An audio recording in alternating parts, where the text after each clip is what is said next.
ضائع سرور کریں گے ہر دم، ضائع سرور کریں گے ہر دم، ضائع سرور کریں گے ہر دم۔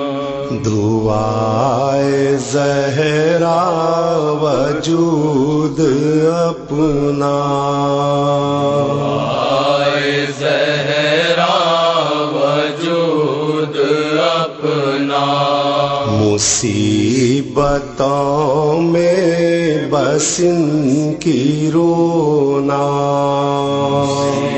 مصیبتوں میں بس ان کی رونا، لہو لہو ہو ہر ایک سینہ، لہو لہو ہو ہر ایک سینہ، ہلاک ہے بس لہو سے پرنم، عزائے سرور کریں گے ہر دم، عزائے سرور کریں گے ہر دم، عزائے سرور کریں گے ہر دم۔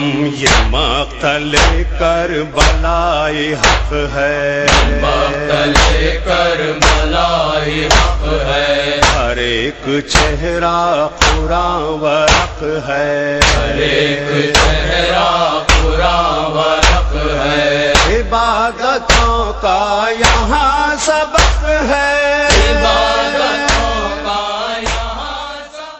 ضائع سرور کریں گے ہر دم، ضائع سرور کریں گے ہر دم، ضائع سرور کریں گے ہر دم۔ دعائے زہرا وجود اپنا، دعائے زہرا وجود۔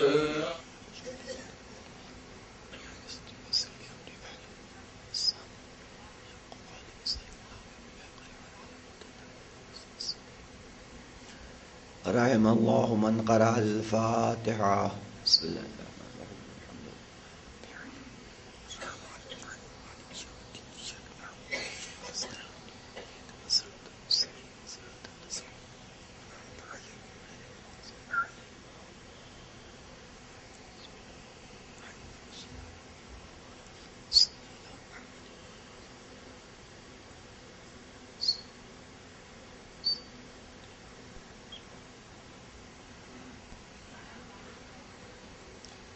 اعوذ باللہ من الشیطان اللعین الرجیم، لا حول ولا قوة الا باللہ العلی العظیم۔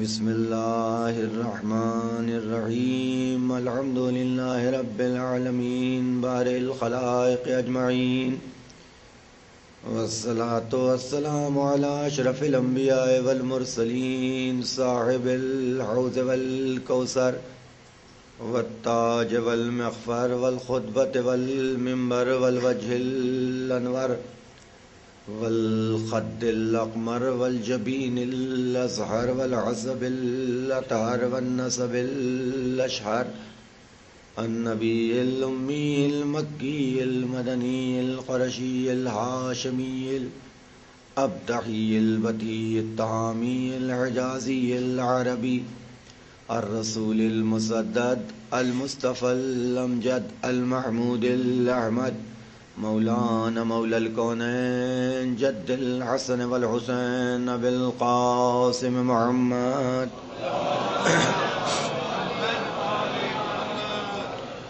وآله الطيبين الطاهرين المعصومين، سيما بقية الله العظم مولانا حجت ابن الحسن العسکری،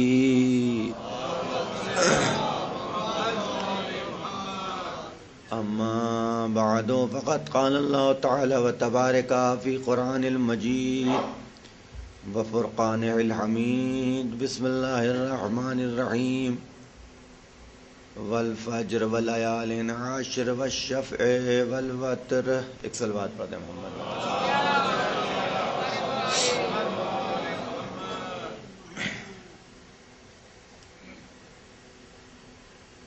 خداوند عالم قرآن مجید میں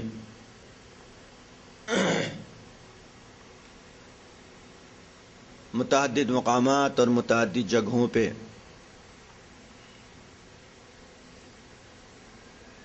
کچھ صفات و کمالات کا تذکرہ کرتے ہوئے، کچھ نشانیوں کو بیان کرتے ہوئے، کچھ شخصیتوں کی عظمت، ان کی بزرگی اور ان کے مقام پہ روشنی ڈال رہا ہے، اور یہ بتا رہا ہے کہ دیکھو صفات و کمالات کو ہم پہچانوائیں گے، ان کے اندر پائی جانے والی خصوصیات کا تذکرہ ہم کریں گے، اور تمہیں یہ پہچاننا ہے کہ ان خصوصیات کے مالک افراد کون ہیں.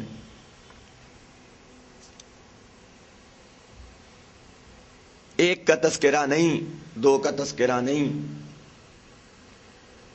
بلکہ یکے بعد دیگرے ایک پورا تسلسل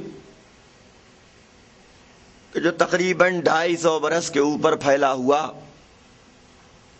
اور تا قیام قیامت باقی رہنے والا تسلسل.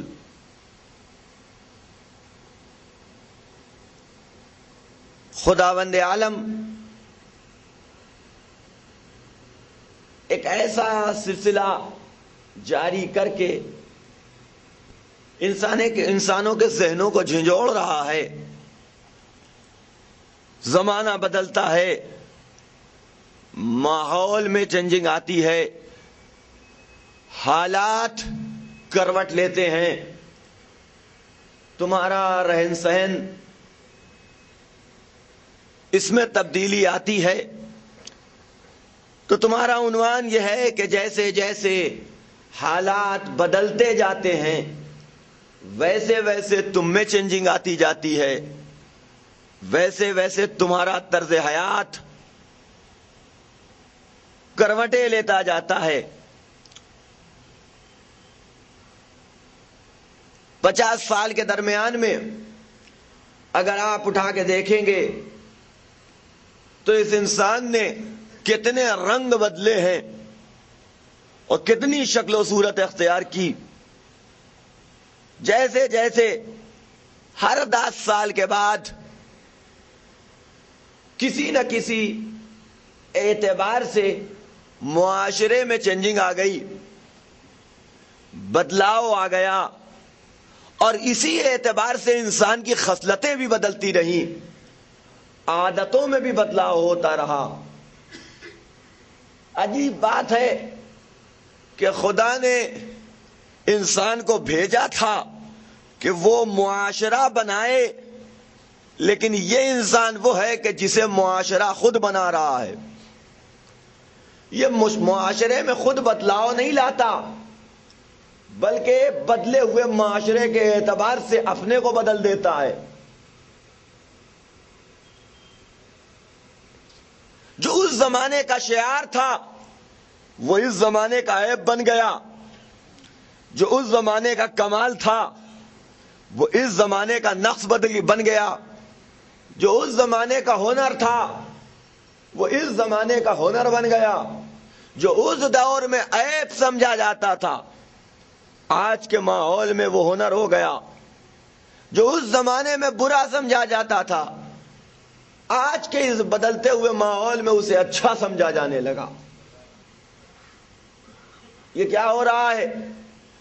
ہم ماحول کے اعتبار سے بدل رہے ہیں. ہمارے شعار، ہماری فطرت، ہماری طینت زمانے کے اعتبار سے کروٹیں لے رہی ہے. ارے وہ زمانہ اور تھا، یہ زمانہ اور ہے. اس زمانے میں یہ سب ممکن تھا، اس زمانے میں یہ ممکن نہیں ہے. آپ کسی سے کہیے تو یہی جواب دے گا. خاندان، قوم، قبیلہ، ہر ایک کا شعار بدلتا ہوا نظر آئے گا، ہر ایک کا انداز بدلتا ہوا نظر آئے گا. سب ماحول کے سانچے میں ڈل رہے ہیں. لیکن اللہ کو اپنی بزرگی کو بھی دکھانا تھا، اپنے اختیار کو بھی جتانا تھا کہ تم وہ ہو کہ جو ماحول کے اعتبار سے بدلتے ہو، لیکن ایک تسلسل ایسا ہمارے پاس ہے کہ اگر 1400 برس کا فاصلہ بھی بیت جائے، اس کے باوجود تمہیں کہیں کسی اعتبار سے وہاں بدلاؤ نظر نہیں آئے گا، کسی اعتبار سے وہاں چینجنگ نظر نہیں آئے گی. نہ صفات میں بدلاؤ، نہ کردار میں بدلاؤ، نہ اخلاق میں بدلاؤ، نہ رفتار میں بدلاؤ، نہ گفتار میں بدلاؤ. نہ اخلاق کی کوالٹی گری، نہ رفتار کی کوالٹی گری، نہ گفتار کی کوالٹی گری، بلکہ وہی سلسلہ اور وہی تسلسل اور وہی انداز کہ جو پہلے کا تھا وہی انداز آخری کا بھی ہے. وہی انداز. تم پہ ماحول اثر انداز ہو جاتا ہے، ان پہ ماحول اثر انداز نہیں ہوتا. پہلا آیا تھا تو تاریخ نے لکھا کہ وہ عرب والے کہ جنہیں اپنی قوم پہ بڑا ناز تھا، اپنے قبیلے پہ بڑا فخر تھا، اپنی گوری چمڑی پہ بڑی مباحات کیا کرتے تھے، اور اپنے مقابلے میں کائنات کی کسی بھی قوم کو حقیر اور ذلیل سمجھتے تھے. ان کا نظریہ یہ تھا کہ ہم کام کروانے کے لیے پیدا کیے گئے ہیں، دوسری قومیں ہمارا کام کرنے کے لیے پیدا کی گئی ہیں. ہم حکومت کے لیے پیدا کیے گئے ہیں، دوسری قومیں غلامی کے لیے پیدا کی گئی ہیں. ہمارا کام ہے بلانا، ان کا کام ہے دوڑ کے ہماری خدمت میں آنا. آپ سوچئے ہزاروں برس سے جس عرب کی یہ ذہنیت ہو گئی ہو، وہاں قدم رکھ کے اگر اس ذہنیت کو بدلنا ہوگا تو پہلے تھوڑی بہت اس ذہنیت کو اختیار کرنا پڑے گا، تب دھیرے دھیرے کر کے بدل پائے گا. غور کر رہے ہیں آپ؟ ڈائریکٹ اٹیک کر کے، فوراً اعتراض کر کے انسان اسے بدل نہیں سکتا، انسان اسے چینج نہیں کر سکتا. لیکن عزیزان گرامی، 40 عام الفیل کو اعلان رسالت ہوا، لا الہ الا اللہ عرب نے کہہ دیا، محمد الرسول اللہ کا کلمہ پڑھ لیا، لیکن ذہنیت وہی رہی، فکر وہی رہی، خیال وہی رہا کہ ہم سب سے بزرگ ہیں. اللہ نے ان کی پیشانیوں کو بتوں کے سامنے سے ہٹا کے اللہ کے سامنے جھکا تو دیا، لیکن ابھی ان کے دلوں کے اندر بیٹھا ہوا بزرگی، فخر اور غرور کا بت چکنا چور نہیں ہوا تھا. ابھی وہ بت پورے تم تراق کے ساتھ طاقوں میں، دلوں کی طاقوں میں رکھا ہوا تھا، ذہنوں کے معبدوں میں محفوظ تھا. خانہ کعبہ کے بت کا توڑنا آسان ہے، غرور و تکبر کے بیٹھے ہوئے ذہن کے بت کو توڑنا بڑا مشکل کام. نبی کا کام صرف یہ نہیں تھا کہ وہ خانہ کعبہ کی دیواروں طاقوں پہ بیٹھے ہوئے بتوں کو توڑ دے، بلکہ اس کا سب سے بڑا کارنامہ یہ ہے کہ ذہن و دل و دماغ میں بیٹھے ہوئے وہ محکم ترین، قوی ترین، ہزار برس پرانے بت کہ جن تک رسائی آسان نہیں تھی، ان کو توڑ دیا جائے، ان کو گرا دیا جائے. اور غرور و تکبر کی معبد کو ڈھا کے تواضع اور انکساری کی مسجد بنا دیا جائے. یہ بڑا سخت کام تھا. عزیزان گرامی قدم رکھا تو ادھر بدھ بعد میں گرا ہے، بت بعد میں گرا. لیکن اللہ نے انسانوں کے ذہنوں کے اس غرور و تکبر و خود پسندی و عجب کے بت کو پہلے گرایا. وہ عرب کے جو اپنے سے بہتر کسی کو نہیں سمجھتے تھے. حکم کرنا ہمارا کام، حکم بجا لانا دوسری قوموں کا کام. حاکم ہم ہیں، باقی سب محکوم. ہم سے بہتر کھال کسی کی نہیں، ہم سے اچھا کوئی نہیں. اسی عرب میں ایک مرتبہ مسجد پہ بلال سیافام کو چڑھا دیا نبی نے، بلال سیافام کو. اور ایک مرتبہ فضا میں آواز گونجی، حیا علی خیر العمل، چلو بہترین عمل کی طرف. حیا علی الصلاۃ، بڑھو نماز کی طرف. حیا علی الفلاح، بڑھو فلاح کی طرف. پیشانیوں پہ بل پڑ گئے. بلال ہمیں پکارے، بلال ہمیں آواز دے. ہم عرب ہو کے بلال کی آواز پہ لبیک کہیں، ہم اس کی آواز پہ جائیں. نبی کے سامنے ایک صلوات پڑھے محمد وآل محمد. آپ لوگ ادھر متوجہ رہے، بات انشاءاللہ میں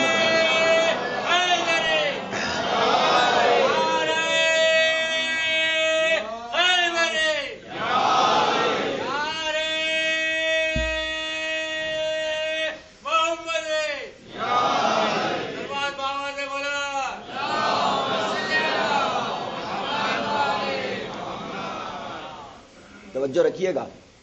ہم بلال کی آواز پہ لبیک کہیں، بلال ہمیں پکاریں گے، ہم بلال کی آواز پہ دوڑیں گے، ہم بلال کے کہنے سے نماز پڑھیں گے. ہمارا غلام پیشانیوں پہ اعتراض کی شکنیں آ گئیں. نبی کی بارگاہ میں حاضر ہوئے، یا نبی اللہ یہ کیا کر رہے ہیں؟ بلال ہمارا غلام ہے، ہم اس کے آقا ہیں. کل تک ہم بلاتے تھے تو بلال دوڑ کے آتے تھے. نبی نے کہا بلال بلائے گا تمہیں دوڑ کے آنا ہے. اب بلال بلائے گا تمہیں اس کی آواز پہ لبیک کہنا ہے. یا نبی اللہ یہ یہاں کا ماحول نہیں ہے. آپ تو عرب ہیں، قریش ہیں، بنو ہاشم ہیں، آپ تو جانتے ہیں کہ یہ یہاں کا ماحول نہیں ہے. نبی نے جواب دیا کہ میں ماحول میں ڈھلنے نہیں آیا ہوں بلکہ ماحول کو بدلنے آیا ہوں. ایک صلوات پڑھے محمد و آل محمد.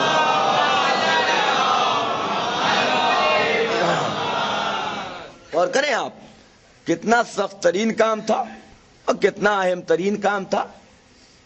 خانہ کعبہ سے بت کا گرانا پھر بھی آسان، لیکن ذہنوں میں بیٹھے ہوئے یہ خناس کہ ہم سے بڑا اور ہم سے بزرگ کوئی نہیں، اس کا گرانا بڑا سخت کام ہے. توجہ رکھیے گا. تو پہلا آیا تو انہی صفات و کمالات کے ساتھ، آخری بھی آئے گا تو کوئی روح رعایت نہیں کرے گا. اگر ان کے ذہن و دل و دماغ میں نہ جانے کتنے بت ایسے بیٹھے تھے کہ جن کا گرانا نبی کا کام ہے، تو یہ جو آئے گا تو نہ جانے کتنے اسی طرح کے بت ایسے بھی ہیں کہ جو ہم لوگوں نے اپنے ذہنوں میں پال رکھے ہیں. یہ آئے گا تو گرائے گا، اور اگر بت گرانے کسی نے نہ دیا تو اب ذوالفقار سے سر گرے گا. ایک صلوات پڑھ دے محمد و آل محمد پر. توجہ فرمائیں آپ. تو آپ غور کیجئے کہ اس کوالٹی کو اس دور سے لے کر کے اس دور تک محفوظ کرنا کتنا سخت ترین کام ہے. آپ کے باپ دادا کے جو صفات و کمالات تذکرہ کرتے ہیں، پتہ تو ہے نا کہ والد کتنے، دادا کتنے سخی تھے، پردادا کتنے رحم دل تھے. یہ ساری باتیں ہم اور آپ بیان کرتے رہتے ہیں، لیکن عجیب بات ہے کہ دادا سخی تھے تو ہم سے بڑا کنجوس کوئی نہیں، بابا دادا رحم دل تھے تو ہمارے اندر رحم کا ایک شائبہ نہیں پایا جاتا، وہ با اخلاق تھے تو ہم بد اخلاق ہو گئے. اس کا مطلب کیا ہے کہ جیسے جیسے زمانہ بدلتا گیا ہمارے مقدسات میں، ہمارے افکار میں، ہمارے اخلاق میں، ہمارے کردار میں بدلاؤ آتا چلا گیا، بدلاؤ آتا چلا گیا. چھوڑیے اخلاق و کردار کی بات، سبھی تذکرہ کرتے ہیں میرے دادا بہت بڑے پہلوان تھے، بڑے بہادر، یہ سینہ تھا ان کا، یہ بازوؤں کی مچھلیاں تھی، یہ قد تھا. توجہ رکھیے گا. اور آپ کو کوئی دیکھے، آپ تذکرہ کرتے ہیں آپ کے پردادا تھے 7 فٹ کے، آپ 4 فٹ پہ آ کے رک گئے، تو آپ توجہ فرمائیے گا، وہ گورے چٹے سفید خوبصورت، نہ آپ کے پاس رنگ ہے، نہ آپ کے پاس شکل ہے، نہ آپ کے پاس صورت ہے. اس کا مطلب یہ ہے کردار جانے دیجئے، آپ اپنے آباء و اجداد کی شکل و صورت کو بھی محفوظ نہ رکھ سکے، آپ اپنے آباء و اجداد کی شکل و صورت کو بھی محفوظ نہ رکھ سکے. غور کیجئے گا. لیکن تنہا خاندان ایسا ہے، بھول گئے آپ ان کی شکل و صورت، بھول گئے. اب جو شکل و صورت بھول جائے وہ خوشبو کیا یاد رکھے گا؟ نے غور فرمائیں آپ، جو شکل و صورت بھول جائے وہ اپنے آباء و اجداد کی خوشبو کیا یاد رکھے گا؟ غور کریں عزیزان گرامی. لیکن تنہا خاندان یہ ہے کہ ہر اعتبار سے اپنے خاندان کی جو وراثت تھی ایک عرصہ نہیں بلکہ 200 برس بعد بھی محفوظ رکھنے والا خاندان. عزیزان گرامی دیکھیے، اخلاق اور کردار یہ سب تو اپنی جگہ، میں اس سے انکار نہیں کر رہا ہوں. یہ جو خون ہے ہمارے بدن میں دوڑ رہا ہے، ہمارے بدن میں جو خون دوڑ رہا ہے، ہمارے بدن کی ہڈیاں، ہمارے بدن کا گوشت، اسے بھی ہم محفوظ نہ رکھ سکے. بغور کرے میں کیا عرض کر رہا ہوں، ہمارا تعلق کس سے ہے؟ خاندان عصمت و طہارت سے. زمانہ بیتا، نہ ہم گوشت محفوظ رکھ سکے، نہ ہم خون محفوظ رکھ سکے، نہ ہم ہڈیاں محفوظ رکھ سکے. بغور کرے میں کیا عرض کر رہا ہوں، کہاں لے کے جا رہا ہوں آپ کو. کچھ محفوظ نہ رہا، سب بدل گیا، ہر چیز میں چینجنگ آ گئی. لیکن یہ وہ خاندان ہے کہ جس نے محفوظ رکھا، گوشت کے اثر کو بھی محفوظ رکھا، خون کے اثر کو بھی محفوظ رکھا، ہڈی کی کوالٹی کو بھی محفوظ رکھا. توجہ رکھیے گا، یہ بڑا مشکل کام ہے. آپ غور کیجئے، امام کا زمانہ ہے، آنے والے نے خبر دی مولا ایک مستجاب الدعویٰ آیا ہے، مولا ایک مستجاب الدعویٰ آیا ہے. کہلے کیا کرتا ہے؟ کہ ادھر ہاتھ آسمان کی طرف اٹھاتا ہے بارش ہو جاتی ہے. میں توجہ رکھیے، آسمان کی طرف ادھر ہاتھ اٹھاتا ہے، دعا کرتا ہے، اللہ بارش نازل کر دیتا ہے. بڑا پہنچا ہوا ہے، سارے مسلمانوں کا مجمع لگ گیا، سارے مسلمانوں کو دیکھنے کے لیے یہ ہر جگہ میلہ لگا لیتے ہیں. توجہ فرمائیے آپ، مجمع لگ گیا کہ مستجاب الدعویٰ، ہاتھ اٹھاتا ہے بارش ہو جاتی ہے. سب پہنچ گئے دیکھنے کے لیے. امام نے کہا چلو ذرا میں بھی تو دیکھوں، میں بھی تو دیکھوں یہ کون مستجاب الدعویٰ ہے کہ ہاتھ اٹھاتا ہے، دعا کرتا ہے، بارش ہو جاتی ہے. امام پہنچے، کبھی سنا ایسی ایسی بات ہے؟ کہاں ہے؟ کہا دکھا مجھے بھی، میں بھی تو دیکھوں. اس نے ہاتھوں کو بلند کیا، دعا کیا، اور ادھر ابر گھر کے آ گیا، بادل اپنے دوش پہ پانی لے کے پہنچ گیا، بارش ہونے لگی. امام مسکرائے، کہا ایک بار پھر سے دعا کر دے. اس نے دعا کے لیے ہاتھ بڑھایا، امام کا ہاتھ بڑھا، اس کے ہاتھوں کے درمیان سے کوئی چیز امام نے واپس لے لی. اب وہ گھنٹہ بھر دعا کرتا رہا، بارش نہ ہو کے دی. لوگ پریشان کہ ابھی تو آپ غور کیجئے گا، بڑے بڑے کھلونے یا بڑی بڑی چیزیں ہوتی ہیں، چلتی کاہے سے ہے؟ ان میں ایک بیٹری لگتی ہے، ایک سیل لگتا ہے. لاکھ مشینری اچھی ہو، سب کچھ ہو، وہ سیل نکال لیجئے. توجہ، امام نے وہی کام کیا.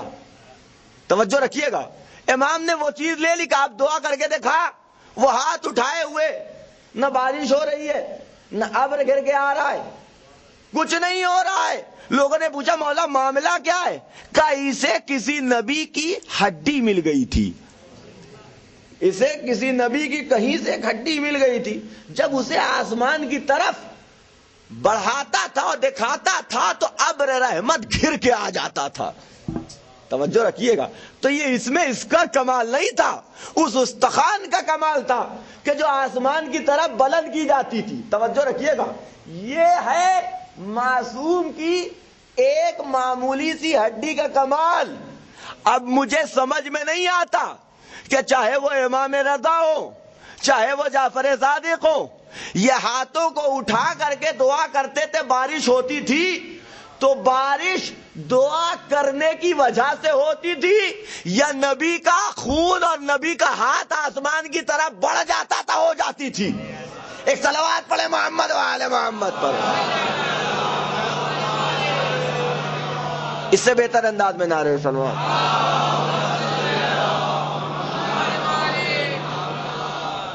توجہ رکھیے گا کہ یہ ہاتھ اٹھ جائے، 200 برس 100 برس کا فاصلہ، نبی سے 100 برس کا فاصلہ، امام رضا کا 100 برس کے آس پاس، 90 برس کے آس پاس، سن 2 ہجری، وہ 10 ہجری، اور فاصلہ اتنا زیادہ.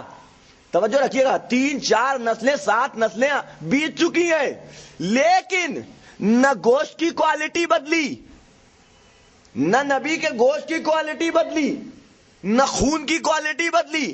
ہاتھ بلند ہوا، ابر رحمت گر کے آیا، بارش ہو گئی. توجہ رکھیے گا. تو یہ ہے گوشت. مامون کا دربار سجا ہوا ہے. ایک صلوات پڑھے محمد و آل محمد پر. مامون کا دربار سجا ہوا ہے، دربار مامون کا سجا ہوا ہے کہ دفتن ایک شخص دربار میں آیا، کہا میرے پاس بیچنے کے لیے کچھ ہے. کہا کیا بیچنا چاہتا ہے؟ کہا بڑی قیمتی ترین شے میرے پاس ہے، بڑی قیمتی ترین شے میرے پاس ہے کہ جس کی قیمت لگانا آسان نہیں ہے. کہا کیا رکھے ہوئے؟ کہا میرے پاس نبی کے 7 عدد بال ہیں. نبی کے 7 عدد بال، سنا ہوا واقعہ ہے نا آپ کا، 7 عدد بال، اسے بیچنا چاہتا ہوں. کہا نبی کے؟ کہا ہاں. 102 ہجری، 90 سال بعد، اتنے دنوں کے بعد نبی کا 7 عدد بال لے کے دربار میں پہنچا. کہا ثبوت کیا ہے تیرے پاس کہ یہ نبی کے بال ہیں؟ کہا میں کھولتا ہوں، اس کی خوشبو سونگھ لو. دیکھو ایسی خوشبو کبھی سونگھنے کو ملی تمہیں؟ ایسی خوشبو تم نے کبھی سونگھی؟ اندازہ کر لینا کہ ایسی خوشبو کائنات میں کہیں نہیں ہے جیسی خوشبو ان منہ مبارک سے آتی ہے. اس نے کھولا، پورا دربار خوشبو سے معطر ہو گیا. لاکھوں کی تعداد میں دینار و دینار دے کر کے اس سے وہ بال خرید لیا گیا، مجمع لگ گیا. آپ سوچئے، انسان کے بدن میں کچھ چیزیں ایسی ہوتی ہیں کہ جنہیں شریعت نے بے جان مانا ہے، ان میں جان نہیں ہوتی. کوئی مر جائے، آپ نے اس کا ہاتھ ٹچ کر دیا اور غسل نہیں ہوا ہے، میت ٹھنڈی ہو چکی، شریعت کہتی ہے غسل مز میت واجب، جائیے غسل مز میت کیجئے. گال چھو دیا، غسل مز میت کیجئے. پاؤں چھو دیا، لیکن کچھ چیزوں کو بے جان مانا ہے، ان میں سے بال ہے اور ناخون. کا بال چھونے سے غسل مز میت واجب نہیں ہوتا. ناخون یہ بے جان ہوا نا. دربار میں بال کھولا گیا، پورا دربار خوشبو سے معطر. مسلمانوں کا تانتا لگ گیا کہ نبی کے بال کی زیارت کرنے جا رہے ہیں. اللہ اکبر. نہیں آپ غور کیجئے گا، نبی کے بال کی زیارت کرنے کے لیے جا رہے ہیں. تانتا لگ گیا، دربار سجا ہوا ہے، شیشے کے شوکیس میں رکھ دیا گیا، لوگ آ رہے ہیں، زیارت کر رہے ہیں، منتیں مان رہے ہیں. اب توجہ رکھیے گا، اب اس زمانے میں گھنٹہ تعویذ کا اتنا رواج نہیں تھا، ورنہ وہاں پہ بھی ڈھیر سارے تالے وغیرہ بن جاتے. لیکن آپ غور کیجئے گا، لوگ جا رہے ہیں منتیں مان رہے ہیں، نبی کا بال. اب آپ غور کریں، انسان فخر کرنے کا عادی ہوتا ہے کہ ابن رسول اللہ بھی یہاں موجود ہیں، امام رضا علیہ الصلوۃ والسلام،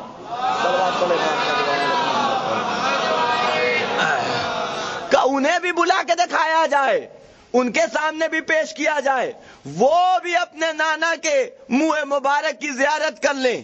بلایا گیا امام کو امامت کی شان کے ساتھ پروقار قدم اٹھاتے ہوئے دربار میں امام نے قدم رکھا. مامون کے دربار میں پہنچے امام، مامون نے اپنے پاس بٹھایا، امام کی خدمت میں وہ بال پیش کیے کہ آپ کے جد کے منہ مبارک. ملاحظہ فرمائیے، امام نے ایک نگاہ ڈالی، نہیں آپ نے غور نہیں کیا میں آپ کو لے کے کہاں سے چلا تھا. توجہ رکھیے گا، ہم چہرہ بھول گئے، مہرہ بھول گئے. نہ ہمارے پاس چہرہ ہے، نہ ہمارے پاس مہرہ ہے، نہ ہمارے پاس صفات ہیں آباء و اجداد کے، نہ کمال ہے، کچھ نہیں پایا جاتا. امام کے سامنے پیش کیے گئے منہ مبارک. میں آپ کے 4 بال توڑوں، اپنے 4 بال توڑ کے آپ کے سامنے رکھ دوں کہ ان میں سے اپنا الگ کر لیجئے، ان میں سے اپنا الگ کر لیجئے. کوئی الگ کر سکتا ہے؟ توجہ رکھیے گا، آپ کو لیبورٹری میں لے جانا پڑے گا، وہاں پتا چلے گا کون سا آپ کا ہے کون سا ہمارا. آپ غور کیجئے گا، توجہ رکھیے، آپ کیا عرض کر رہا ہوں، وہاں پتا چلے گا کہ کون سا آپ کا ہے کون سا ہمارا. یہ ہے امام کی نگاہ، یہ ہے امام کی نگاہ. مامون نے پیش کیا، امام کی انگلیاں آگے بڑھی، 4 بال الگ کر لیا، 3 بال الگ کر دیا، کہ یہ 3 میرے دادا کے ہیں، یہ 4 نقلی. آپ غور کیجئے گا، کہ یہ 3 جو ہیں وہ میرے نانا کے ہیں، میرے جد کے ہیں، یہ 4 نقلی ہیں. حیرت سے کہنے لگا، یہ ابن رسول اللہ، آپ کو کیسے پتا چلا کہ یہ 3 آپ کے نانا کے ہیں، آپ کے جد کے ہیں، یہ 4 نقلی؟ کہ ان 3 سے مجھے اپنی خوشبو آ رہی ہے. ایک صلوات پڑھے محمد و آل محمد پر. غور کریں آپ کو کیسے پتا چلا کہ یہ 3 آپ کے ہیں اور 4 نقلی؟ کہ ان 3 سے مجھے اپنی خوشبو آ رہی ہے. مامون نے کہا آپ کو تو پتا چل گیا، ہمیں کیسے یقین ہو کہ جو آپ کہہ رہے ہیں سچ کہہ رہے ہیں؟ ہمیں کیسے یقین ہو؟ توجہ رکھیے گا، کہ اگر اس کا اندازہ کرنا ہے، اس کا اندازہ کرنا ہے، آگ جلا لے، 4 کو ایک مرتبہ آگ میں ڈالنا، 3 کو بعد میں ڈال لینا، ڈال کے دیکھ لے. آگ جلائی گئی، وہ 4 ڈالے گئے، سب جل کے خاک. 3 بچے ہوئے تھے، کیسے بھی ڈال، وہ ڈالا گیا لیکن وہ نہیں جلے. امام نے بتایا یہ نبی کے بال کا عالم ہے تو نبی کی آل کا کیا عالم ہوگا. ایک صلوات پڑھے محمد و آل محمد پر. غور کیجئے گا، تو میں نے یہ بلا وجہ بات نہیں کی کہی کہ ہمارے پاس گوشت بھی ہے، خون بھی ہے، ہڈی بھی ہے، سب کچھ ہے رسول کا. سید ہونے کا دعویٰ ہے کہ نہیں ہے؟ اب کیجئے تو جانے، سید ہونے کا دعویٰ ہے کہ نہیں ہے؟ نجیب الطرفین حروف حلقی ایک بھی نہیں ہے اس کے اندر، ٹھیک ہے، نجیب الطرفین کے اندر ایک بھی حروف حلقی میں سے کوئی حرف نہیں ہے، لیکن بڑے فخر کے ساتھ سارے حروف ہم لوگ حلق سے نکالتے ہیں. نجیب الطرفین، ٹھیک ہے، باپ کی طرف سے بھی سید، ماں کی طرف سے بھی سید، کھاٹی سید ہیں، پکے سید، کوئی کمی نہیں ہے. ہڈی میں گھس کے گودا دیکھیے وہ بھی سید، اتنے پکے سید ہیں. سیادت کا دعویٰ ہے، کوالٹی کا بھی تو دعویٰ کرو. نبی کا گوشت ہے، نبی کا پوست ہے، نبی کا خون ہے. 1400 برس بیت گیا، یا اس زمانے میں بھی جتنے رہے ہوں گے، گوشت نبی کا ہے، کوالٹی ختم ہو گئی، خون نبی کا ہے، کوالٹی ختم ہو گئی، کھال نبی کی ہے، کوالٹی ختم ہو گئی. لیکن اللہ رے عظمت و جلالت خانوادہ نبوت کے زمانہ بیتتا ہے، ان کا کردار زمانے پہ تو اثر انداز ہوتا ہے، زمانہ ان پہ کوئی اثر نہیں چھوڑتا. ایک صلوات پڑھے محمد و آل محمد. توجہ رکھیے گا، یہ بڑا سخت ترین معاملہ ہے، اتنا آسان تھوڑی ہے کہ اسے سمجھ لیا جائے اور اسے درک کر لیا جائے۔ نبی آیا اور اسی بنیاد پہ نبی نے یہ جملہ کہا کہ ہمارا پہلا بھی محمد، ہمارا دوسرا بھی محمد، ہمارا اوسط بھی محمد، ہم سب کے سب محمد ہیں۔ تو حقیقتاً یہ میں اکثر کہتا ہوں، یہ کوالٹی کا تذکرہ ہو رہا ہے، یہ نبی نام نہیں بتا رہے ہیں، یہ نبی نام نہیں بتا رہے ہیں، بلکہ یہ کوالٹی بتا رہے ہیں کہ جو پہلے کی کوالٹی ہے وہی دوسرے کی کوالٹی، وہی تیسرے کی کوالٹی، وہی آخری۔ اگر پہلا کریم ہے تو یہ کرم کا عنوان ہر ایک کے یہاں دیکھنے کو ملے گا، پہلا رحیم ہے تو یہ رحمت کا تقاضا ہر ایک کے یہاں پورا ہوگا۔ غور فرما رہے ہیں آپ؟ نبی کے صفات و کمالات میں سے ایک صفت یہ ہے کہ وہ رحمت للعالمین ہے، وہ رحمت للعالمین ہے نا۔ لقب وما ارسلناک الا، ہم نے آپ کو نہیں بھیجا مگر عالمین کے لیے رحمت بنا کے بھیجا ہے، عالمین کے لیے رحمت۔ اب یہاں پہ ایک سوال اور ہے کہ جسے میں کر لوں اور اس تک پہنچوں گا کہ ہم نے آپ کو عالمین کے لیے رحمت بنا کے بھیجا ہے، کس سے کہا جا رہا ہے؟ ہمارے آخری نبی کا لقب ہے کہ ہم نے آپ کو عالمین کے لیے رحمت بنا کے بھیجا ہے۔ نبی کتنے آئے؟ 1,24,000، 1,23,000 کو الگ کر دیے، ایک نبی الگ۔ اس کے بارے میں قرآن کہہ رہا ہے کہ یہ عالمین کے لیے رحمت۔ تو یہ جو باقی 23,999 نبی تھے، اچھا آپ ایک عنوان اور دیکھ لیجئے، اس سے بہتر آگے بڑھیے، میں ابھی آؤں گا اپنی منزل پہ۔ ہر نبی نے اللہ کی بارگاہ میں مصیبتوں اور پریشانیوں سے گھبرا کے بد دعا کی ہے۔ ہر نبی نے بد دعا کی ہے نا، طوفان بلوا لیا، کچھ کروا لیا، نیل میں غرق کروا دیا، یہ سب ہے نا تاریخ میں۔ ہر نبی بد دعا کرتا ہوا نظر آئے گا سوائے اس نبی کے۔ اور اس نبی میں اور تمام انبیاء میں فرق یہی ہے کہ ہر نبی نے دعا کر کے عذاب بلوایا، ہر نبی نے دعا کر کے عذاب بلوایا۔ اب برداشت نہیں ہوتا، بھیج دے عذاب۔ لیکن تنہا اس نبی کا کمال ہے کہ اللہ نے اپنی طرف سے عذاب بھیجا تو اس نے واپس کر دیا۔ یہ نادان ہے، یہ کماقل ہے، میرے معبود انہیں میں سمجھا لوں گا، انہیں سدھار لوں گا، عذاب واپس لے جاؤ جبریل، ان پہ عذاب نازل کرنے کی ضرورت نہیں ہے۔ توجہ رکھیے گا۔ تو ہر نبی نے بد دعا کی، انہوں نے بد دعا نہیں کی۔ کیوں؟ جواب کیا ملتا ہے؟ کہ یہ رحمت للعالمین ہے، عالمین کے لیے رحمت بنا کے بھیجے۔ تو رحمت کا تقاضا یہ تھا کہ یہ بد دعا نہ کرے۔ میرا ایک سوال ہے کہ کون سا نبی ہے کہ جو اپنی قوم کے لیے رحمت ہے؟ آپ بتائیں۔ اس نبی کے بارے میں آپ فرماتے ہیں کہ رحمت ہے، تو یہ کون سا نبی ہے 1,23,999 انبیاء میں کہ جو اپنی قوم کے لیے رحمت بن کے آیا ہے؟ یہ کون سا نبی ہے؟ ہم بھی تو دیکھیں، ہر نبی اپنی قوم کے لیے رحمت بن کے آیا ہے، ہر نبی۔ بس فرق اتنا ہے کہ کسی کی رینج کم ہے تو کسی کی رینج زیادہ۔ توجہ فرما رہے ہیں آپ؟ کوئی نبی بن کے آیا ایک قوم کے لیے تو اپنی قوم کے لیے رحمت، کوئی ایک قبیلے کے لیے نبی بن کے آیا تو ایک قبیلے کے لیے رحمت، کوئی صرف ایک خاندان کے لیے نبی بن کے آیا تو صرف اس خاندان کے لیے رحمت۔ توجہ رکھیے گا۔ تو جتنی رحمت کی رینج تھی تو رحمت سارے انبیاء ہیں، سارے انبیاء، بس فرق رینج کا ہے۔ غور کیجئے گا کہ ان کی رحمت کی رینج کہاں تک ہے۔ یہ فرق ہے ہمارے نبی میں کہ سارے انبیاء کی رینج کم ہے لیکن ہمارے نبی کی رینج زیادہ۔ جتنی رب العالمین کی رینج ہے اتنی رحمت للعالمین کی رینج ہے۔ ایک صلوات پڑھے محمد و آل محمد پر۔ ہر نبی رحمت بن کے آیا، کوئی نبی ایسا نہیں ہے کہ جو رحمت بن کے ہے نا، کوئی نبی ایسا نہیں۔ آپ کہہ سکتے ہیں کسی کو کہ وہ رحمت بن کے نہیں، ہر آدمی نبی رحمت بن کے آیا۔ مردوں کو شفا دے رہا ہے، رحمت کا ایک عنوان ہے کہ نہیں ہے؟ زندہ کر رہا ہے، مردوں کو رحمت کا عنوان ہے کہ نہیں ہے؟ موذی ترین مرض میں شفا دے رہا ہے، رحمت کا عنوان ہے کہ نہیں ہے؟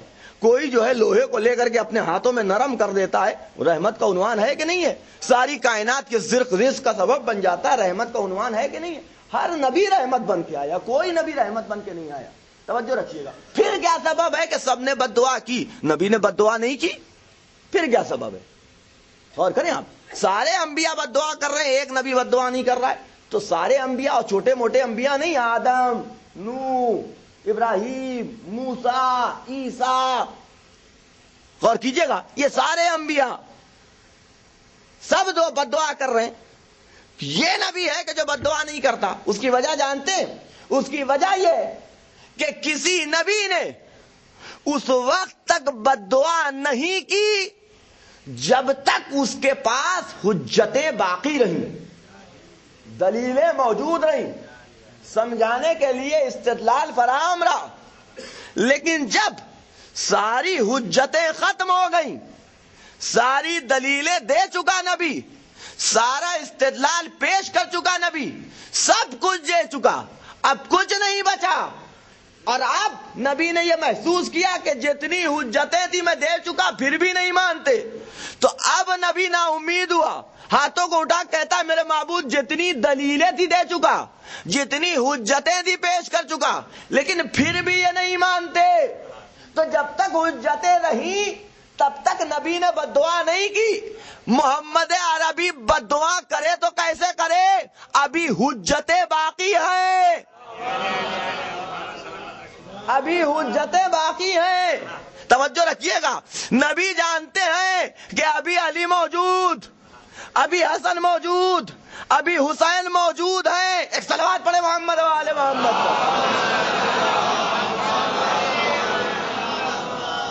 نبی کو امید ہے کہ اگر میں نہ سمجھا سکا تو علی سمجھا دیں گے، علی نہ سمجھا سکے تو حسن سمجھا دیں گے، حسن نہ سمجھا سکے تو حسین سمجھا دیں گے، حسین نہ سمجھا سکے تو زین العابدین سمجھا دیں گے، زین العابدین سمجھا نہ سکے تو محمد باقر سمجھا دیں گے، محمد باقر نہ سمجھا سکے تو جعفر صادق سمجھا دیں گے، جعفر صادق نہ سمجھا سکے تو موسی کاظم سمجھا دیں گے، موسی کاظم نہ سمجھا سکے تو محمد تقی علی رضا سمجھا دیں گے، علی رضا نہ سمجھا سکے تو محمد تقی سمجھا دیں گے، محمد تقی نہ سمجھا سکے تو علی نقی سمجھا دیں گے، علی نقی نہ سمجھا سکے تو حسن عسکری سمجھا دیں گے، اور اگر حسن عسکری بھی نہ سمجھا سکے تو ایک پردہ غیب میں سمجھانے کے لیے ہے، اب اگر اس کی بھی کوئی نہ مانے تو قیامت عذاب بن کے آ جائے گی۔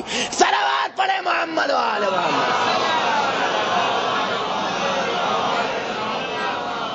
غور کریں آپ، تو جب تک امیدیں ہیں تو یہ نبی رحمت بنا کے بھیجا گیا تھا، اس نبی کو رحمت کا درجہ۔ ایک صلوات پڑھے محمد و آل محمد پر۔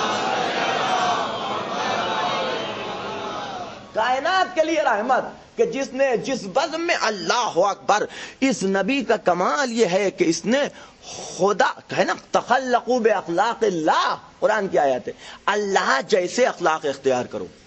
اللہ کا کمال کیا ہے؟ ایک ہی دسترخوان سے موسیٰ کو بھی دیتا ہے، فرعون کو بھی دیتا ہے نا، ہاں آدم کو بھی پالتا ہے اور ابلیس کو بھی پالتا ہے نا، ایک ہی دسترخوان سے موسیٰ نے ہاتھ کو اٹھا کے میں بلند کیا، میرے معبود تیرے مقابلے میں یہ خدائی کا دعویٰ کر رہا ہے، کہہ رہا ہے میں اللہ ہوں، میں رازق ہوں، میں رب ہوں، تو دیکھ رہا ہے خاموشی سے، کیا کروں موسیٰ، کیا کروں موسیٰ، خدائی کا دعویٰ کر رہا ہے، کہہ رہا ہے میں رب ہوں، میں اللہ ہوں، میں پروردگار ہوں، تو کیا جائے؟ کہا 2 دن کھانا بند کر دے، 2 دن کھانا بند کر دے، اس کی اوقات ٹھکانے آ جائے گی۔ یہ جو رب ہونے اور خدا ہونے کا دعویٰ کر رہا ہے، 2 دن کھانا نہیں ملے گا، سدھر جائے گا۔ عجیب جواب دیا ہے خدا نے، کہا کہ وہ بھول گیا کہ میں اس کا رب ہوں، میں بھی بھول جاؤں کہ وہ میرا بندہ ہے۔ توجہ فرمایا آپ نے؟ تو یہ ہے اللہ کا اخلاق، ہے نا، یہی اخلاق نبی کا بھی ہے۔ رحمت للعالمین کا مطلب دیکھیے، اب سمجھیے کہ نبی نے منافقوں کو اپنی بد میں بیٹھے کیوں رہنے دیا۔ توجہ رکھیے گا، دشمن تھے قتل کرنے کے لیے نبی کو، سازش سے تاریخیں پڑھیے گا کہ سازش کر رہے تھے نبی کو قتل کرنے کی، لیکن پھر بھی نبی نے بزم میں بیٹھے رہنے دیا۔ کیوں؟ اس لیے کہ وہ رحمت للعالمین بن کے آیا تھا، اسے اللہ کی رحمت کو پہچانوانا تھا، اسے اللہ کی رحمت کو پہچانوانا تھا۔ توجہ رکھیے گا، بیٹھا رہنے دیا۔ اور یہ بات یاد رکھیے گا کہ اللہ کی، سنتے ہیں نا کہ اللہ کی لاٹھی میں آواز نہیں ہوا کرتی، آواز نہیں ہوا کرتی، چاہے ایمان ہو چاہے نفاق، چاہے ایمان ہو چاہے نفاق، چھپتا نہیں ہے، کبھی نہ کبھی ظاہر ہو ہی جاتا ہے، خدا ظاہر کر دیتا ہے، ایمان کو ہنر بنا کے ظاہر کرتا ہے، نفاق کو عیب بنا کے ظاہر کرتا ہے۔ توجہ رکھیے گا، جو صاحب ایمان ہے اس کا ایمان کھلتا ہے تو عزت میں اضافہ ہو جاتا ہے، جو منافق ہے نفاق کھلتا ہے تو جتنا ذلیل تھا اور زیادہ ذلیل ہو جاتا ہے۔ توجہ فرمائیں آپ، تو اللہ ظاہر کر دیتا ہے نفاق کو۔ اتنے بڑے بڑے تاریخ کے منافق نبی کی بزم میں بیٹھے ہوئے تھے، ایسے ایسے لوگ کہ جن کا کوئی جواب نہیں، نہ انسان کے پاس نہ جناتوں کے پاس، ایسے ایسے افراد بیٹھے ہوئے تھے، نفاق لیے ہوئے، بغض لیے ہوئے، کینہ لیے ہوئے، حسد لیے ہوئے۔ ان کے نفاق کو کھلنا تھا، ان کے نفاق کو آشکار ہونا تھا کہ جس دن نبی کے بدن سے روح نکلے گی ان کا نفاق کائنات کے سامنے آشکار ہو جائے گا۔ ادھر نبی اس دنیا سے گئے، جنازہ چھوڑ کے نبی کا چلے گئے، کہ انہیں پہچانو، دیکھو یہ کیسے لوگ ہیں کہ انہیں نبی کے جنازے کو دفن کرنے کی فکر نہیں ہے بلکہ کرسی کی لالچ ہے، یہ اس کا فیصلہ کرنے کے لیے چلے گئے۔ توجہ رکھیے گا، یہ اس کا فیصلہ کرنے کے لیے چلے گئے، نبی کا جنازہ چھوڑ کے چلے گئے۔ توجہ، اور آج پورے تم تراق کے ساتھ 12 وفات منائی جاتی ہے، 12 کو آئے 12 کو چلے گئے۔ اچھا، اس سے بھی ایک بات پتہ چلتی ہے، توجہ رکھیے گا، اس سے بھی ایک بات پر 12 کو آئے 12 کو چلے گئے، اس کا مطلب یہ ہے کہ یہ وہ نبی ہے کہ جو نہ 12 کے بغیر آتا ہے نہ 12 کے بغیر جاتا ہے۔ توجہ فرمائیے گا، 12 کو آئے 12 کو چلے گئے۔ یہ ہوا کیوں؟ اس کی وجہ کیا ہے کہ تاریخ ولادت پوچھی جاتی ہے گھر والوں سے، باہر والوں سے نہیں پوچھی جاتی۔ وہ بتائیں گے کب پیدا ہوئے۔ آپ میرے والد کی تاریخ ولادت جاننا چاہتے تو مجھ سے پوچھیں گے نا، کہ پڑوسی سے جا کے سوال کیجیے گا میرے دادا کب پیدا ہوئے، میرے والد کب پیدا ہوئے، آپ ہم سے پوچھیں گے، ہم بتائیں گے کب پیدا ہوئے، سن کیا تھا، مہینہ کیا تھا، تاریخ کیا تھی، ہم بتائیں گے، کیونکہ ان کے وارث ہم ہیں۔ وہ تھوڑی بتائے گا کہ جو ابھی بنارس میں جا کے 10 سال سے رہ رہا ہو، 8 سال کی عمر اس کی بنارس میں ہو، 8 سال سے بنارس میں رہ رہا ہو، وہ تھوڑی بتائے گا۔ توجہ رکھیے، عجیب حال ہے مسلمانوں کا، نہ علی سے پوچھا، نہ فاطمہ سے پوچھا، نہ حسن سے پوچھا، کسی سے نہیں پوچھا کہ نبی کب آئے اس دنیا میں۔ پوچھا کس سے؟ وہ کہ جو سن 8 ہجری میں مسلمان ہوا تھا۔ سن 8 ہجری کا حادثہ، وہ حادثتاً، ایک صلوات پڑھے محمد وآل محمد پر۔ سن 8 ہجری میں جو مسلمان ہو رہا ہے فتح خیبر کے بعد، اس سے سوال کیا جا رہا ہے کہ نبی کب آئے اس دنیا کے اندر۔ توجہ رکھیے گا، تو گھر کی بات ہے، گھر والوں سے پوچھو گے تو پتا چلے گا کہ نبی کب آئے۔ 12 کو آئے 12 کو چلے گئے۔ اور ایک بات میں، صلوات پڑھے محمد والے، ایک بات میں اس عنوان سے اس سے پہلے بھی عرض کر چکا ہوں کہ 12 کو آئے 12 کو چلے گئے، تو آنے کی خوشی تو منا لی، جانے کا غم کب منایا؟ آنے کی خوشی تو منا لی آپ نے، جانے کا غم کب منایا؟ ایک بچہ آج ہی پیدا ہو، 10 سال کے بعد آج ہی کے دن مر جائے، تو جب تک 10 سال تک زندہ تھا، 9 سال تک زندہ تھا تو خوشی منائی جائے گی۔ آج ہی کے دن مر گیا، اب آپ بتائیے جب اگلا سال آئے گا آج کے دن آپ آنے کی اس کے خوشی منائیں گے یا پھر مرنے کا غم منائیں گے؟ کیا منائیں گے؟ تو آنے کی خوشی تو منا لی، لیکن جانے کا غم وہ کہاں چلا گیا؟ وہ تو منایا ہی نہیں۔ توجہ رکھیے گا، تو جنازہ چھوڑ کے چلے گئے۔ کہنے لگے، ایک روایت یہ بھی ہے کہ نبی کا جنازہ تو ہوا ہی نہیں، نماز جنازہ نبی کی ہوئی نہیں۔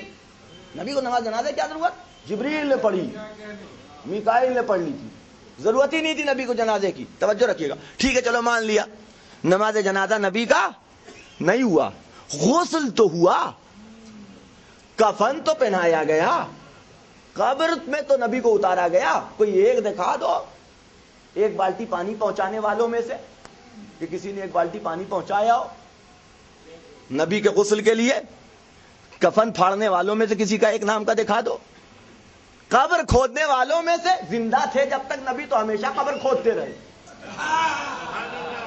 قبر کھودنے والوں میں سے کسی کا نام دکھا دو، کسی نے قبر کھود، مٹی ڈالنے والوں میں سے کسی کا نام دکھا دو، کسی نے مٹی ڈالی ہو۔ ایسا جنازہ چھوڑ کے بھاگے ہیں کہ وفات بھی یاد نہیں رہی، ولادت تو پتہ ہی نہیں تھی، وفات بھی یاد نہیں رہی کہ نبی کب اس دنیا سے گئے۔ دیکھیے ایک اصول ہے، ہر چیز انسان بھول جاتا ہے، ایک چیز نہیں بھولتا ہے۔ ہمارے گھر میں لڑکی کی شادی تھی، آپ نہیں آئے، کوئی بات نہیں، بلا عذر نہیں آئے، ایک مرتبہ آ کے آپ عذر خائی کر لیں گے، ٹھیک ہے بھائی کوئی بات نہیں، ہے نا، شادی تھی، لڑکی کی شادی تھی، لڑکے کی شادی تھی، آپ کو بلایا نہیں آئے، کوئی بات نہیں، لیکن میرے باپ کا جنازہ رکھا ہوا ہے، آپ پڑوس میں گھر میں ہیں اور آپ نہ آئیے، کوئی عذر بھی نہیں، ہم جانتے ہیں، یہ وہ خطا ہے کہ جسے انسان بخشتا نہیں ہے، یہ وہ خطا ہے کہ جسے انسان معاف نہیں کرتا۔ توجہ رکھیے گا کہ ہمارے گھر میں جنازہ رکھا ہے میرے باپ کا، آپ پہلو میں رہتے ہیں، پڑوس میں رہتے ہیں اور آپ جنازے میں شرکت نہ کیجئے، توجہ رکھیے گا، اسے انسان بھولتا نہیں ہے، بدلہ ضرور دیتا، مر جاؤ میت میں نہیں جائے گا، مر جاؤ گے تو میت میں نہیں جائے گا۔ عزیزان گرامی یہی وجہ تھی کہ جس نے نبی کے جنازے میں شرکت نہیں کی وہ مدینے، توجہ، جو مدینے میں تھا اور نبی کے جنازے میں شریک ہوا، اگر وہ مدائن میں مرا، علی مدینے سے مدائن چلے گئے، لیکن جس نے نبی کے جنازے میں شرکت نہیں کی، مدینے میں تھے علی، لاش گھور پہ پڑتی سڑتی رہی، علی جنازے میں شرکت کرنے نہیں گئے۔ ایک صلوات پڑھے محمد و آل محمد اور کریں۔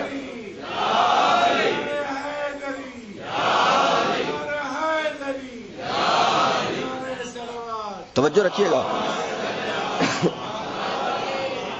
اس معاملے میں بدلہ ضرور دیتا ہے، یہ ستم ہے، یہ ہے نفاق کہ جو فوراً آشکار ہو گیا، یہ فوراً آشکار اور ظاہر ہو گیا۔ تو میں عرض یہ کر رہا تھا کہ رحمت للعالمین کا مظہر ہے ایک صفت، اور اس صفت کو آخر تک باقی رکھا گیا، آخر تک باقی رکھا گیا۔ کریم اور سخی میں فرق ہے، سخی وہ ہے کہ جو سوال کے بعد عطا کرتا ہے۔ کو ملی کہ کربلا کے راستے میں ایک مقام پہ رک کے حسین کہتے ہیں عباس و علی اکبر مشکیزیں بھر لو، ابھی اس کی ضرورت پڑنے والی ہے۔ پانی کا سوال کرنے سے پہلے حسین ہر کے لشکر کو سیراب کر رہے ہیں، حسین ہر کے لشکر کو سیراب کر رہے ہیں۔ بس میری گفتگو ختم ہو گئی۔ آج 9 محرم کی تاریخ ہے، یعنی ہم عاشور سے صرف کچھ گھنٹوں کے فاصلے پہ ہیں۔ ہر سال کی طرح سے یہ محرم بھی آیا اور بیت گیا، یہ ایام اعزا آیا اور ختم ہو گیا۔ نہیں معلوم کہ جو حق عزاداری تھا وہ ادا ہوا کہ نہیں ہوا، جو گریے کا حق تھا حسین پہ، جو آنسو بہانے کا فریضہ، جو ذمہ داری ہمارے سپرد کی گئی تھی، کس حد تک ہم نے اس ذمہ داری کو نبھایا ہے ہمیں نہیں معلوم۔ ہمیں نہیں معلوم کہ ہماری آنکھوں سے نکلنے والے آنسو رومال زہرا میں جگہ پائے کہ نہیں پائے، ملی کہ نہیں ملی انہیں، ہمیں نہیں خبر۔ لیکن پھر بھی ابھی وقت باقی ہے، ذاکر کے لیے بھی وقت باقی، سننے والے کے لیے بھی وقت باقی، ماتم کرنے والے کے لیے بھی وقت باقی ہے۔ اس بچے ہوئے وقت میں جتنے خلوص کے ساتھ اہل بیت کی تم مدح کر سکتے ہو، مصائب حسین بیان کر سکتے ہو، بیان کرو۔ سننے والے پہ ابھی وقت ہے کہ اپنی آنکھوں اور اپنے قلب کی طہارت کے لیے تمہارے پاس موقع ہے، ذکر حسین سن کے جتنا رو سکتے ہو رو لو، گریا کر سکتے ہو گریا کر لو، آنسو بہا سکتے ہو آنسو بہا لو۔ نہ رولائی آئے، آنکھوں سے آنسو نہ گرے تو کم سے کم رونے والوں کی صورت بنا لو، چہرے سے رنج و حزن کے آثار نمایاں ہو جائیں، تاکہ کم سے کم اس حدیث میں شامل تو ہو جاؤ کہ جس میں ارشاد فرمایا جا رہا ہے کہ جو حسین پہ روئے یا رولائے یا رونے والوں کی صورت بنائے۔ اللہ اکبر، اللہ اکبر۔ آج کی شب اور کل کی یہ تاریخ بہت بڑی شبیں ہیں اور بڑی مصیبت کی گھڑی تھی اہل بیت اطہار کے اوپر۔ جیسے جیسے محرم کی تاریخیں بیتتی جاتی تھی، زینب کے اضطراب میں اضافہ ہوتا جاتا تھا، بے چینی زینب کی بڑھتی چلی جاتی تھی، بے قراری میں اضافہ ہوتا جاتا تھا۔ اور جب شب عاشور آئی ہے تو تاریخ نے لکھا ہے کہ زینب کی بے قراری کا عالم یہ تھا کہ بار بار ایک خیمے سے دوسرے خیمے میں، دوسرے خیمے سے تیسرے خیمے میں بار بار بھائی کے چہرے کو دیکھ رہی ہیں۔ کیوں؟ اس لیے کہ زینب جانتی ہیں کہ کل جب عصر کا ہنگام آئے گا تو خانوادہ عصمت و طہارت کا یہ آفتاب غروب کر چکا ہوگا، اب اس کا دیدار نہیں ہوگا۔ ہاں عزیزان گرامی، جزاکم ربکم خیر الجزا۔ خداوند عالم آپ کو کسی غم میں نہ رولائے سوائے غم سید الشہداء کے۔ صبح سے لے کر کے عصر کے ہنگام تک حسین ایک ایک کا لاشا اٹھاتے رہے، عصر کے ہنگام تک ایک دو نہیں 71 لاشیں وہ بھی اپنوں کے اٹھائے ہیں حسین نے، اپنی گود کے پالوں کے اٹھائے ہیں حسین نے، اپنے جگر کے ٹکڑوں کے اٹھائے ہیں حسین نے۔ عصر کا ہنگام آیا تو امام کی بے کسی کا اندازہ اس طریقے سے لگائیے کہ کبھی داہنے دیکھتے ہیں تو کبھی بائیں دیکھتے ہیں۔ وہی حسین کہ جو خیمے سے نکلتا تھا تو عباس، علی اکبر، قاسم، آن محمد، حبیب ابن مظاہر جانثار ہمراہ ہوتے تھے، امام کو اپنے حلقے میں لے کے چلتے تھے، حلقے میں لے کے چلتے تھے، اس لیے کہ ہزاروں کی تعداد میں تیر انداز موجود ہے، کہیں ایسا نہ ہو کہ امام کو اکیلا دیکھ کے کوئی امام کے بدن پہ تیر مار دے، امام کو زخمی کر دے۔ ہم یہ برداشت نہیں کر سکتے کہ جب تک ہم ہیں امام کے بدن پہ کوئی ایک معمولی سا زخم بھی پہنچ سکے۔ لیکن عزیزان گرامی، جب سارے جانثار مار دیے گئے، عزیزو جو ہمیشہ اکیلا رہنے کی عادی ہو اس کو اتنی تکلیف نہیں ہوتی، لیکن جس کا عالم یہ ہو کہ جس کے داہنے بائیں 18 جوانان بنی ہاشم چلتے ہوں، امام حسن کی شہادت کے بعد، امام حسن کی شہادت کے بعد جوانان بنی ہاشم نے حسین کو اکیلا نہیں چھوڑا۔ کیوں؟ اس لیے کہ جان کا خطرہ تھا، حسن شہید کر دیے گئے، کہیں ایسا نہ ہو کہ حسین کو بھی شہید کر دیا جائے، اکیلا نہیں چھوڑتے تھے حسین کو۔ عباس و علی اکبر، قاسم اور دوسرے جوان پیسرانے جناب عقیل ہمیشہ امام کے ساتھ رہتے تھے، لیکن جب عصر کا ہنگام آیا، آپ سوچیے امام کے دل پہ کیا بیتتی ہوگی۔ اے عباس کہاں ہو، دیکھو تیر آ رہے ہیں، اے علی اکبر کہاں ہو، دیکھو نیزوں کی ادھی چبوئی جا رہی ہے، اے قاسم و محمد، اے جوانان بنی ہاشم، دیکھو تمہارے امام پہ حملہ ہو رہا ہے، انہیں زخم پہنچایا جا رہا ہے۔ اور عزیزو اس درمیان میں امام کتنے زخمی ہو گئے تھے اس کا اندازہ لگانا ہے تو ایسے لگاؤ کہ جب آخری رخصت کے لیے حسین سید سجاد کے خیمے میں پہنچے، سید سجاد کے خیمے میں پہنچے حسین، سرہانے بیٹھ گئے۔ پھوپھی نے بھتیجے کو غش سے چوکایا، اے میرے لال اٹھو، دیکھو تم سے کوئی ملنے کے لیے آیا ہے۔ امام نے آنکھیں کھولی، کوہنیاں ٹیک کے اٹھے، نگاہ باپ کے چہرے پہ پڑی، پھوپھی اماں کی طرف مڑے، اے پھوپھی اماں یہ کون ہے؟ یہ کون ہے کہ جو مجھ سے ملاقات کے لیے آیا ہے؟ اے میرے لال تم نے نہ پہچانا؟ ارے یہ تمہارا بابا حسین ہے۔ بے چین ہو کے بیٹھ گئے۔ اے بابا آپ کے چہرے پہ اور بدن پہ اتنے داغ، توقع نہیں تھی سید سجاد کو، اتنے داغ اطمینان سے تھے۔ کیوں؟ بھیا علی اکبر موجود، عباس موجود، جوانان بنی ہاشم موجود، ان کی موجودگی میں کس کو مجال، کس کی مجال کہ وہ حسین پہ ایک زخم بھی لگا سکے۔ اے بابا یہ کیا عالم ہے؟ کہے میرے لال، اے میرے لال آخری رخصت کو آیا ہوں، آخری رخصت کو آیا ہوں۔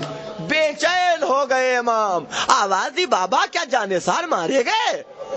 کیا حبیب قتل کر دیے گئے؟ کیا زہیر مقین شہید کر دیے گئے؟ کیا اب جانثاروں میں کوئی نہیں ہے؟ امام نے جواب دیا کہ نہیں، سارے جانثار مارے گئے۔ بھیا عباس کہاں ہے؟ چچا عباس کہاں ہے؟ بھیا علی اکبر، قاسم اور محمد، ایک ایک کا نام لینا شروع کیا۔ حسین مضطرب ہو گئے کہ کہیں ایسا نہ ہو کہ سید سجاد علی اصغر کے بارے میں پوچھ لے۔ فوراً جواب دیا، اے میرے لال بس اتنا سمجھ لو کہ مردوں میں یا تم باقی ہو یا ہم۔ اللہ اکبر، اللہ اکبر۔ جزاکم ربکم خیر الجزا۔ خداوند عالم آپ کو کسی غم میں نہ رلائے سوائے غم سید الشہداء کے۔ رخصت ہوئے حسین، تاریخ نے لکھا کہ گھوڑے پہ سوار ہوئے، کچھ دیر گردن جھکائے بیٹھے رہے، کچھ دیر گردن جھکائے بیٹھے رہے، پھر اس کے بعد اپنے اسب کو مہمیز کیا، چاہا کہ گھوڑا آگے بڑھ جائے، لیکن گھوڑے نے اپنے قدم آگے نہیں بڑھائے۔ اللہ اکبر۔ جن کے گھر میں چھوٹی بچیاں ہوں اسے محسوس کر سکتے ہیں، بچیاں باپ سے زیادہ وابستہ ہوتی ہیں، بچیاں باپ سے زیادہ وابستہ ہوتی ہیں۔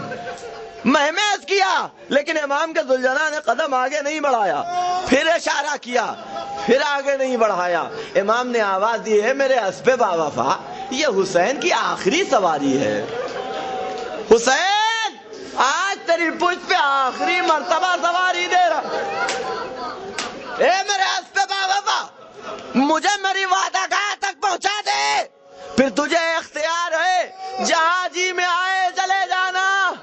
عزیزو بے جواز بے زبان جانور تھا، کچھ کہہ تو نہیں سکتا تھا، البتہ اپنے منہ کو اس نے اپنے سمو کی طرف موڑا۔ مولا میں آپ کے حکم کی سرتابی کرو یہ ممکن نہیں، لیکن کیا کروں مولا، ایک چھوٹی سی بچی ہے کہ جو میرے سمو سے لپٹی ہوئی ہے اور بیان کر رہی ہے، اے میرے بابا کے گھوڑے میرے بابا کو میدان میں نہ لے جا، میرے بابا کو میدان میں نہ لے جا، صبح سے دیکھ رہی ہوں جو بھی میدان میں گیا زندہ واپس نہیں آیا، زندہ واپس نہیں آیا۔ لو عزیزو، حسین گھوڑے سے اترے، سکینہ کو آغوش میں لیا، اے میرے لال تم تو مجھے رخصت کر چکی تھی، اے بابا دل نہیں مانتا، اے بابا بھیا علی اکبر گئے واپس نہیں آئے، چچا عباس گئے بازو کٹا کے سو رہے، بھائی قاسم گئے لاشا ٹکڑے ٹکڑے ہو گیا، صبح سے دیکھ رہی جو گیا واپس نہیں آیا، بابا اب تم بھی جا رہے ہو؟ میرے ایک سوال کا جواب دے دو بابا، یہ بتاؤ میری عادت ہے کہ مجھے تمہارے سینے کے علاوہ کہیں نیند نہیں آتی، اے بابا یہ بتاؤ اب سکینہ کس کے سینے پہ سوئے گی؟ امام وقت ہے، امام وقت، امام وقت نگاہیں دیکھ رہی تھی، نگاہیں دیکھ رہی کہ عصر کے بعد کیا ہوگا، شام غریبہ کے بعد کیا ہوگا، 11 محرم کے بعد کہنے کو دلاسا دینے کے لیے سکینہ سے یہ تو کہہ دیا، اے میرے لال جب نیند آئے باپ کا سینہ نہ ملے تو اپنی پھوپھی کے سینے پہ آرام کر لینا۔ لیکن حسین جانتے تھے اے میرے لال اب تمہیں نہ بابا کا سینہ ملے گا نہ پھوپھی کا سینہ، اونٹ کی ننگی پشت ہوگی، رسیوں سے باندھا جائے گا، دیار بدیار پھرایا جائے گا۔